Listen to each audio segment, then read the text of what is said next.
Hey guys, Rankani here.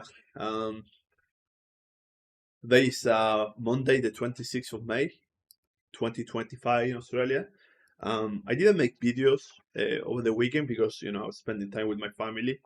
But something that one of my viewers commented about one of my first videos when I criticized the state of the European army was he signed out that modern tanks are not really effective in modern warfare because of the use of new drone technology. That's why, he sort of defended the state of the armored divisions of the UK.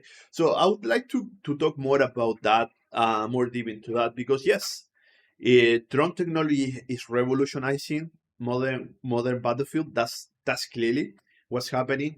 Both sides, the Ukrainian and the Russians, have been using drones heavily. But something that a lot of you guys may don't know, because people forget about history.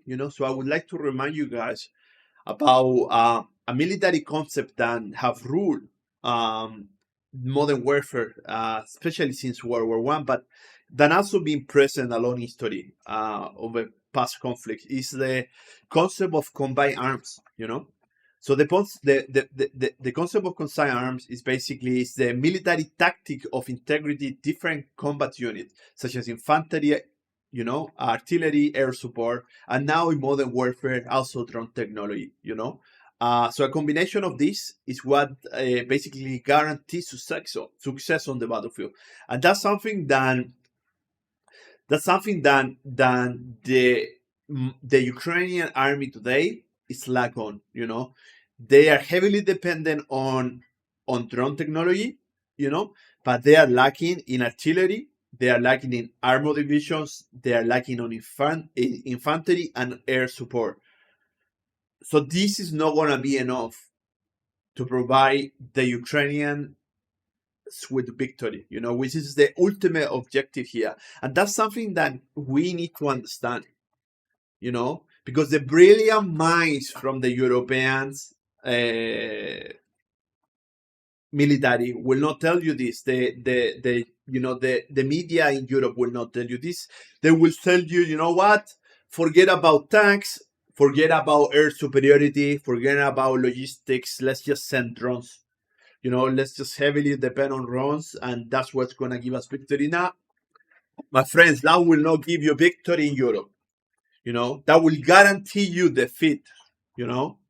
That's what the Russians are still applying, even if for the brilliant minds of Europe, it's a stupid idea of using tanks. They still use tanks. They still use,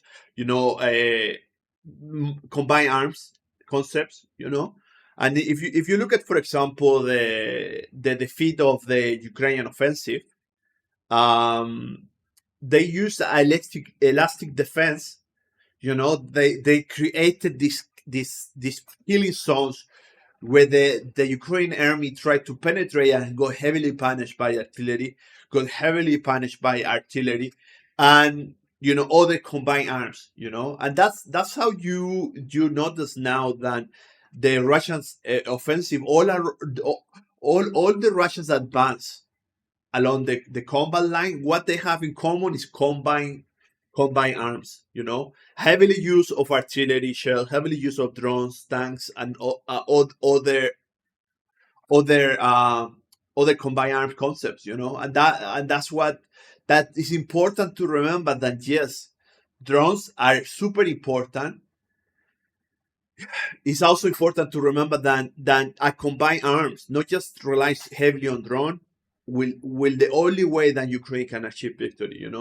And history repeat himself. There are many examples of successful use of combined arms. You got the Napoleonic arm, or Napoleon army in Europe. Usually very effectively infantry combined with horse divisions and artillery division. And they use that very effectively against armies in Europe. The Germans used it in World War One and in World War Two. Effective use of combined arms. We have to remember this. You know, we have to remember this. We cannot rely heavily on one type of weapon. You know, there's a there's another example doesn't get spoken much in Europe, but it's the defeat of the Mongol army versus Hungary. So the defeat of the so where was the battle? The basically the how the Hungarian army defeat the Mongol invasion was with the use of fortified positions. You know, fortified defenses. Let's see if I can find more info about this. Okay, there you go.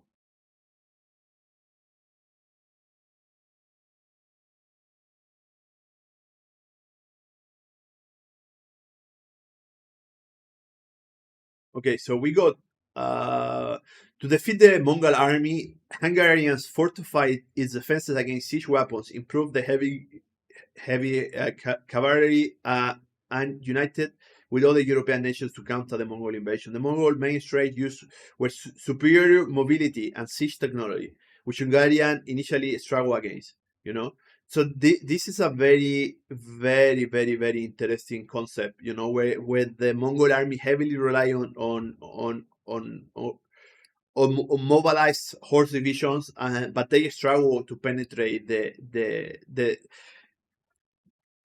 fortified position that the Hungarian built after they learned from past Mongol invasion. You know, the same happened with the Germans, I guess, in World War II. U-boat defeat. So if you type on Google, again, so how the U-boats were defeat. Let's see if we can find more info. But basically, the how the U-boats were defeated were with radar technology that was developed by UK. Let's see if we can find this. Okay, so during World War II, Allied radar technology significantly impacted the U-boat campaign, leading to the eventual defeat in the Battle of the Atlantic, especially the introduction of S-band microwave radar, likely the ASB Mark III, which the Germans had difficulty countering, which their own radar detector proved crucial. You know, again, the Germans heavily depended on U-boats to fight in the Atlantic. Ultimate, they went all on this technology, and that was their defeat. You can know, you have to learn. There are many examples of this. You know, you have to learn. You have to apply combined warfare always. You can't just use one technology. You know what I mean? And that's something that people don't talk. You know, in the debate. Now the second thing is drone technology, because people talk about drone technology like like Ukraine have a massive lead on drone technology. There is this article just from yesterday, actually. Yeah, from yesterday. Defense Express. There's now evidence that the Russian kamikaze drones have increased range now of 100 km. You know, that's much greater than UK. Sorry, the Ukrainian drone technology. Also, the anti-drone technology have been massively increasing in both sides, in the West and in Russia. You know, so you depend heavily on the use of drone. You're gonna have a very big surprise pretty soon when you electronic warfare technology counter drones. You know, so you cannot heavily depend on drones. You know, and that's the problem with the Ukrainian army today. They heavily depending on drones. You know. And also the other thing I wanted to talk was, you know, a very weird article that was published by the Financial Times a few days ago, where they linked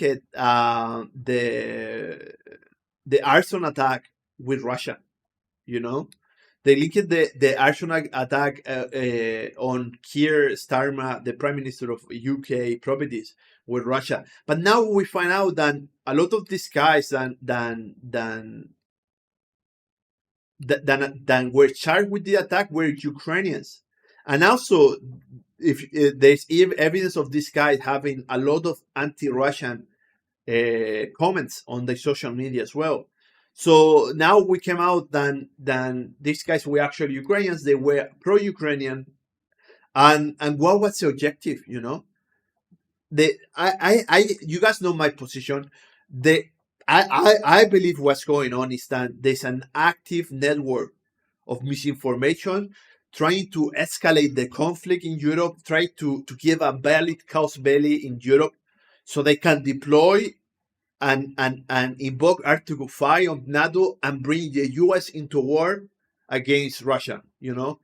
So we have to be very vigilant of these things, you know, because there are many examples, you know. The other thing was they blame Russia for sabotage of the power lines, of the telecommunication cables that are going around on the Baltic Sea. I'm very reluctant of this because of the Nord Stream attack. Because the Nord Stream attack was, you know, they tried to blame it in Russia, but was clearly either United States attack or Ukraine attack or European attack on that pipeline to stop the gas from running into Europe. So I'm very reluctant of when I see information like this. Also, there was basically that's the topic I wanted to talk. Look, if you wanna debate me about combined arms, I happily debate you about combined arms. I think it's a mistake to heavily depend on drones. You have to apply, you know, combined arms, you know, air defense, artillery, armor divisions, you know, that type of things. They need to be implemented on the battlefield. You cannot just rely on drone technology. So let me know in the comments what you think about these ideas. Maybe you agree, maybe you disagree, but you know, I would like to hear your comments about this. Anyway, I'm gonna end up this short video. We see what's gonna happen. We're gonna keep giving updates about different things that are happening in Europe and in other parts of the world, and then I will give you my take about it, and then we can discuss it together. But yeah, I will see you guys in the next video. Thank you guys for watching. Catch you guys later. Bye bye.